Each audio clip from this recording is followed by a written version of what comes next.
एहतशाम साहब, इसमें बिल्कुल ये जो सारी सिचुएशन है तो खित्ते तक फैलेगी। तो इसमें तो हम देख रहे हैं कि चाइना का बड़ा इंटरेस्ट है ममालिक में, चाइनीज़ की इन्वेस्टमेंट है, तो उसको सिक्योर करने के लिए जिस तरीके से चाइना को आगे आना चाहिए था, आपको वो रोल दिखाई दे रहा है कि चाइनीज़ क्या सारी सिचुएशन को किस तरीके से देख रहे हैं हैंडल करने के लिए? क्या बैकडोर डिप्लोमेसी आपको नज़र आ रही है? क्या खबरें हैं?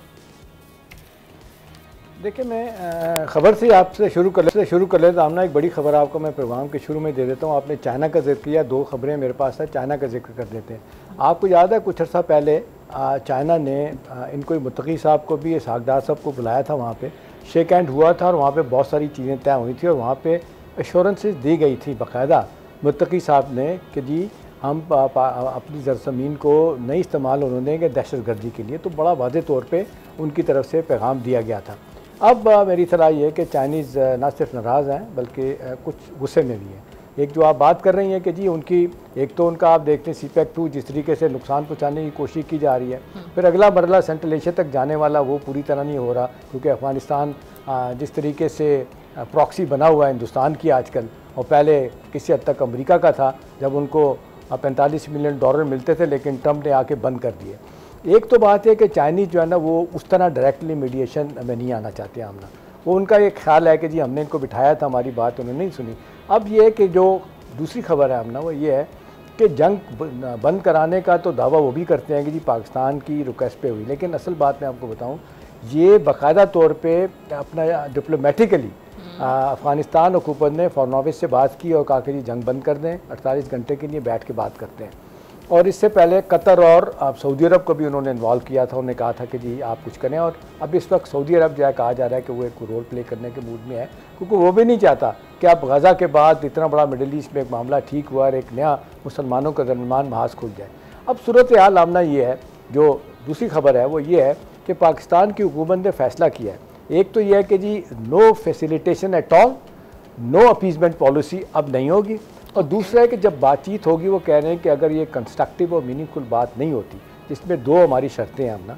वो ये है कि पहली तो ये है कि जी आप इस बात को अंडरटेकिंग देंगे कि आपकी सरजमीन पाकिस्तान के ख़िलाफ़ इस्तेमाल नहीं होगी, हमसायों के ख़िलाफ़ इस्तेमाल नहीं होगी।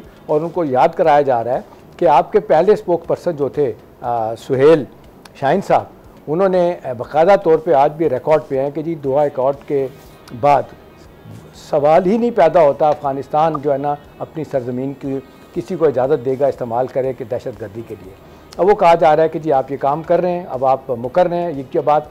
तो ये कहा जा रहा है दो चीज़ें कि पहली तो है कि जी आप मीनिंगफुल लॉक होंगे, सरजमीन नहीं इस्तेमाल होगी, और दूसरा आप कोई हिंदुस्तान की प्रॉक्सी नहीं बनेंगे। और आमना मेरी इत्तला ये है, जो पहले मिलते थे $45 मिलियन, हिंदुस्तान ने $60 मिलियन इनको देने का वादा किया है। और कहा जा रहा है कि जब जब ज़रूरत पड़ेगी हमने आपसे काम लेना है, क्योंकि वो आप देख लें कोई ना फंक्शनल स्टेट है अफ़गानिस्तान, ना कोई फंक्शनल इकोनॉमी है। वो दहशत गर्दी से और ड्रग मनी से अपने मामला चलाते हैं। अभी देख लें जो पाकिस्तान इनके साथ करने जा रहा है, ट्रांजिट ट्रेड बंद होने के बाद, अफगान ट्रांजिट ट्रेड बंद होने के बाद, सारे बॉर्डर बनने के बाद इनका तकरीबन 65% जो है ना इनका रेवेन्यू पाकिस्तान के ज़रिए आता है। अभी देखें ट्रकों की ट्रकें, ज़ाहिर साहब मुझसे ज़्यादा जानते हैं, लाइन लगी आने के लिए बंद कर दी गई, इनका खाना पीना बंद किया जाएगा। पाकिस्तान ने हमेशा कोशिश की है कि जी आराम से मामला तो तय किया जाए, ये दो फ्रंट ना खोले जाएं। अभी देख लें एक फ्रंट तो हमने हिंदुस्तान का जिस तरह मार लगा के आप चुप किए हुए हैं, अब वो अफ़गानिस्तान को इस्तेमाल करना चाहते हैं। लेकिन हम ना ये बिल्कुल माजरत के साथ टोटली अनग्रेटफुल अनथैंकफुल लोग हैं। 2021 के बाद आपको याद है जब अमेरिका की फ़ौज चली गई थी, पाकिस्तान ने एक इंटरनेशनल कॉन्फ्रेंस करवाई थी इस्लामाबाद में, सारी दुनिया से लोग आए थे, और ये सिर्फ अफ़गान हुकूमत के लिए की गई थी कि इनकी मदद की जाए, इनको रिकग्नाइज़ करवाया जाए, इनके लिए मामला ठीक किया जाए। क्योंकि हम ये समझते थे कि जी अब हम हिंदुस्तान चला गया यहाँ से, हमारे लिए कोई मुश्किलात नहीं, मसाइब नहीं होंगे। लेकिन आपने देखा इनका कोई एतबार है। आज बाई दी वे जिस तरह अंदर लड़ाई हो रही है कंधारी ग्रुप की, और फिर ये जो अपने दूसरे ग्रुप है इनके साथ, वो जिनके साथ उनकी लड़ाई हो रही है, हक्कानी ग्रुप है, वो भी नाराज़ हो रहे हैं। सुना है कि उन्होंने भी कहा है सराजुद्दीन ने कि आपने ये क्यों किया है। फिर लोग कहते हैं कि जी शायद उनकी उतनी रिट नहीं रही। तो अब सूरत हाल जो है ना बिगड़ रही है। अल्लाह करे कि उनको बात समझ आ जाए कि ये पाकिस्तान ने, देखो ना ये कहा जाता है कि उनकी एक लफ्ज़ कह दूँ फिर आप ज़ाहिर सा बात कीजिएगा। एक तो हम ना देखें उनकी एक्सपर्टीज़ दहशत गर्दी की है, लेकिन वो भूल रहे हैं कि हमारी एक्सपर्टीज़ रवायती जंग में है और हमने उनको मार लगा के दिखा दी। आखिरी बात आमना ये है कि जो लेटेस्ट अभी हो के आए हैं जमात इस्लामी के अहम रहनुमा प्रोफेसर इब्राहिम खान, उन्होंने एक बड़ी इंटरेस्टिंग बात की आमना, बहुत ही नोटेबल है, बहुत नोटिस करने वाली। वो कहते हैं कि मैं इनकी टॉप लीडरशिप से मिला हूँ तालिबान की, अफगान तालिबान की, और मैंने उनसे ये कहा कि जी आप ये क्यों नहीं रोकते टीटीपी को। तो उन्होंने कहा कि जी हमारे लिए टीटीपी को रोकना मुश्किल है, हम नहीं कर सकते। हाँ, ये हम कर सकते हैं कि टीटीपी वाले जब यहाँ से तैयार होकर हमले करने के पाकिस्तान जाते हैं, पाकिस्तान इनको मारे या इनको पकड़े, हम कोई रिएक्ट नहीं करेंगे। लेकिन आप ना देखें, एक तरफ डिनाई करते हैं, वहाँ बंदे ही नहीं है, एक तरफ कहते हैं कि जी नहीं। देखिए कल परसों का इंटरव्यू है इब्राहिम खान साहब का, मुझसे ज़्यादा जाहिर शाह को पता है।